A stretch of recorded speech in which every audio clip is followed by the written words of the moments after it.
What's going on, peoples? It's your boy Sort of coming at you again. This is basically my verdict, my final thoughts on the Z1 Android watch phone. I touched base on a few things in two of my other previous videos, and this is basically just going to wrap it up. Would I recommend this to anyone? No, I wouldn't. Don't waste your money. Don't waste your money. And the crazy thing is, it's more of a hardware issue than anything else, because mostly, you know, if an app is not compatible with the device, it'll let you know, and you can install it anyway. But it's mainly a hardware issue. They fibbed so much on the spec sheets. It's, first of all, it said it had a dual core processor, and it actually doesn't. And I know I mentioned before that it had a 433 MX processor, and that's even incorrect. This thing only has a 206 megahertz processor, and that's like really dated. So, you know, you can't really do much at all, and you can't heavily customize it because it doesn't have a lot of program memory. App2SD does work, but I guess, you know, it doesn't work. I mean, well, it does work, but it doesn't. You can't really replace everything to the SD card, because it still leaves some of the program on the phone itself. So, you know, you can't some of the memory will still be used from the phone. So, and this thing has like little to no RAM at all, so you can't even have like a bunch of widgets and stuff like that on the home screen, because then that would slow it down, you know, even more. So I had to remove a lot of the widgets that I did have. You can't have any like effects, live wallpapers, or anything like that, because you would slow the phone down to a crawl. And the screen is just horrible. I know right now you should be able to see that bluish tint. That bluish tint does not go away no matter what the brightness is. There is no black levels at all. You know, if this was like an IPS display or an OLED display, I'm pretty sure that this would look a lot better. And I actually had a watch phone before that did have an OLED display, and it was gorgeous. I forgot which one it was, because I've been through so many of these things. The screen, I don't understand why would they choose a capacitive screen if it wasn't multi-touch. Now, they said they did so because the resistive screens have to be collaborated a lot and stuff like that, but I would have preferred that. If it would have been easier for me to type on the screen, I would have preferred that, because this thing, you have to tap like you have to, like, okay, let's see if I have a notification, right? I pull a curtain down. Let's see if I can just tap clear. You see? Look, I had to tap it like 3 times in order for it to just, you know, serve its purpose. You know what I'm saying? Like, and that happens. So, like, right here is the Wi-Fi button. I would have to tap the thing like 8 times before the Wi-Fi actually cuts off. So that's a very big issue to me. I mean, if this thing had like a faster processor and maybe 512 RAM, I'm pretty sure that it probably would have been a lot more expensive, you know.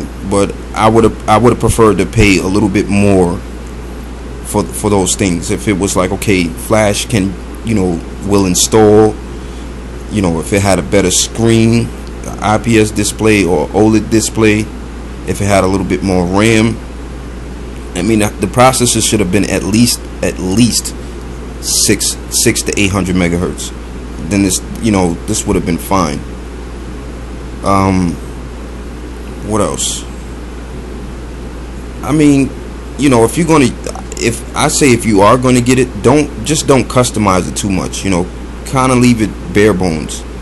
If you're gonna install some things, maybe like a text messaging app and some browsers and stuff like that, but don't try to get all crazy like I do, because you're just gonna slow it down to a crawl to where it's not even functional. But the battery life in this thing is excellent. I will say that the battery does last a long time. I don't know why.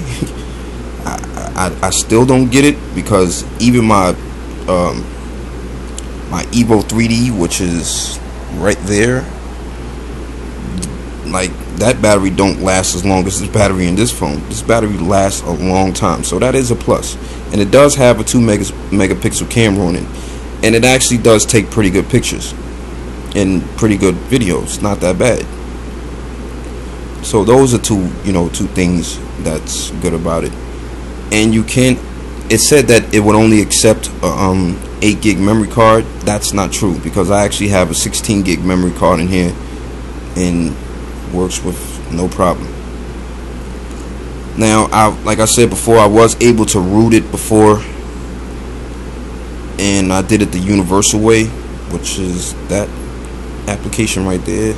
It did work. I did get super user privilege, and the super user does work, but the only thing is, I guess you can't really mess with the governor and the kernel, because maybe the script is not there, or it is there, and like something like an overclocking program can't read the governor. So now they did come out with a firmware update on their website, but it didn't add much. The only thing it did add was App Center and Aptoide, which you could have downloaded yourself. So I don't get that. But anyway, I gave you a fair warning. Stay away from it. Now, if, like I said, if it is a novelty item, that's basically all you can consider it. I mean, if you want attention, you want to look flashy or something like that, yeah, people, the first thing they're gonna, oh, that's a cool watch, and then you say no, it's actually an Android phone.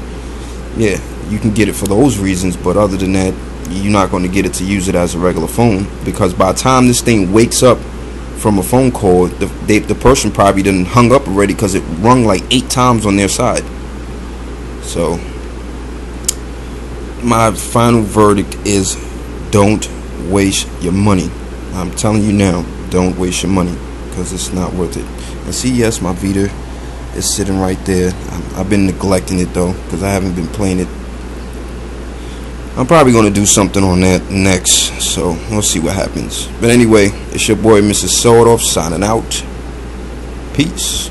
Oh yeah, and I know I said something about this before, right? Yes, it is built into the watch, but I don't understand, why couldn't this just have a micro SD slot somewhere? What, I mean, how hard would that have been to put it somewhere on the watch? And another thing, you see this button here, remember I told you this acts as the OK button and the standby button? Why couldn't you just put either a capacitive OK button on the side of the bezel or something, or maybe down here? Like, why do I have to tap the power button? Because you're like, this is also a back button, you know what I'm saying? But sometimes it won't back out of the program to where you actually have to tap it like 3 or 4 times just for it to go back. They could have just put its own back button without it going to sleep. Like, that just didn't make any sense whatsoever. But hopefully they got a program that you can remap the buttons, because you're not going to really use the volume up and volume down button like that. So I don't know. But anyway, stay away from it. You've been warned. Peace out.